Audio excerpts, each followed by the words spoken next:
High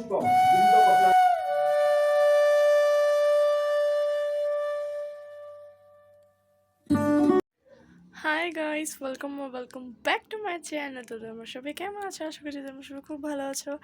আমি খুব ভালো আছি। তো আজকে থেকে নতুন একটা ব্লগ শুরু করলাম। এক্সামের জন্য আমি কিছু ব্লগ শ্যুট করতে পারছিলাম না, তো এখন বাজে রাত্র 12:30, আর এখন থেকে ব্লগটা শুরু করছি। এই ব্লগটা আমি কালকে থেকে কন্টিনিউ করবো, জাস্ট ইন্ট্রোটা শ্যুট করে রাখলাম।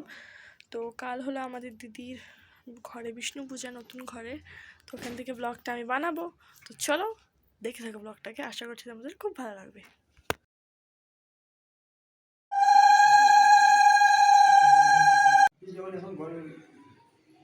সো গাইস, এখানে দেখতে পারছো, এখানে পূজা শুরু হয়ে গেছে আমাদের দিদি ভাইদের।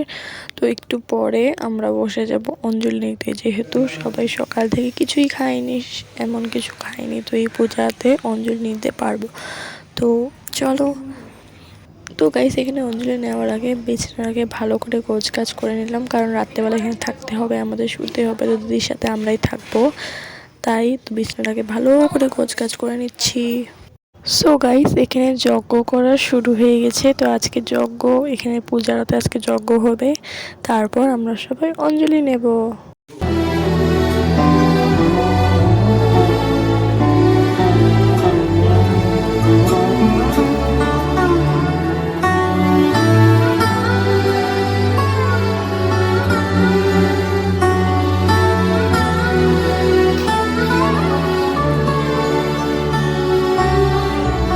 তো এখানে আমাদের পুজো কমপ্লিট হয়ে গেছে, আর এখন আমরা প্রসাদ খেতে বসে গেছি।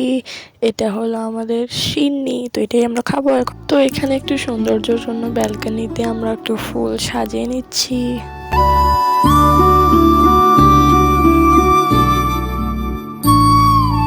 এখানে আমাদের ঘরের লেডিস গুলো বসে বসে সবজি কাটছে। এখানে এটা আমার মা না গাইস, এটা আমার দিদি ভাই হয়, সবচেয়ে বড় দিদি এটা আমার। সো এখানে আমরা এসেছি, আর এখানে আমার ভাগ্নি ওর বউদের সাথে কথা বলছি। আর এই যে টপ ফ্লোর একদম এসে বসে রয়েছে, আর জাস্ট কুর্তার আমার আউটফিট। তো চলো নিচে যাই, দেখা হচ্ছে খিচুড়ি খাওয়াতে। সো গাইস, প্রথমে আমাদের বাড়ির মহারাজকে খাওয়া দেওয়া হলো।